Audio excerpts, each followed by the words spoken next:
ខិតតែមិនតូចចិត្តទេខំពឹងរកស៊ីរាល់ថ្ងៃទាំងបាត់ដៃតទេបើសិនជាយើងគ្មានប្រយោជន៍ក៏គ្មានអ្នកមកក្បែរគិនទៅជីវិតខ្ញុំដើរច្រើនជួបច្រើនជារឿងហោហាយខ្ញុំនិយាយពីងត្រង់គេនិយាយថាខ្ញុំកុហកក្បាលគេអ្នកតំពេចឲ្យខ្ញុំនិយាយថាគេមានសយើងជាអ្នកក្រនិយាយគ្មានអ្នកក្តកគិនទៅមនុស្សឲ្យលើចូលចិត្តតែពីកុហកជីវិតខ្ញុំមានមួយតែជីវិតអ្នកឯងមាន3ខ្ញុំជានាងក្រខ្ញុំដើរលើដីតែឯងនាងមានស្លាប់ហោដោយបាសីកុំគិតថានាងឯងធ្វើអីសេរីខ្ញុំមើងងាយខ្ញុំក៏មានតម្លៃខ្ញុំចាញ់គេត្រង់មិនសូវមានកម្រៃមនុស្សយើងម្នាក់មានតម្លៃដូចតែគ្នាអ្នកមកមើងងាយខ្ញុំតែតែធ្លាំងកម្មពីមានតែនារោគរាយោបយ៉ាជាងខ្ញុំរស់ស៊ីពីតូចដល់មួយរបររហូតដល់ធំនិញថានាងឯងឃើញខ្ញុំក៏យង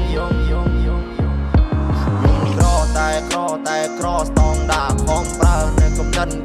ដ៏អចាប់លឺថ្លាថ្លៃថ្លារលុយចិញ្ចឹមគ្រួសារមិនអោយគេមើងងាយខ្ញុំរឿងដដែលទីណាកុំសូនណាមើងងាយពីជ័យថាខ្ញុំនេះគ្មានបែបសាមិនបាច់និយាយពីងនឹងប្រយ័ត្នខ្ញុំនេះជាដាច់ញ៉ា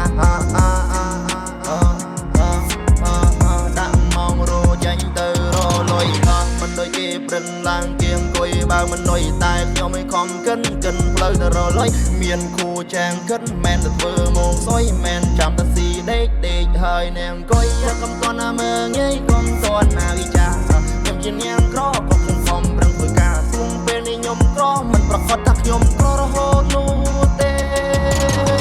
ខ្ញុំខំឲ្យប្រឹងដាំដុំណាំរងចាំផ្លែផ្កាមិនដូចគេនាងមានលើកមកទាំងផាំងបានទាំងផ្លែបានទាំងផ្កាខ្ញុំជាអ្នកក្រធ្វើផ្លូវកាត់មិនបានមានណាខ្ញុំរងចាំធ្វើស្រូវធ្វើស្រែចំការតែមានរដូវខែប្រាំងនិងខែវស្សាខ្ញុំមិនចង់និយាយច្រើនមិនចង់និយាយច្រើនទេណានិយាយ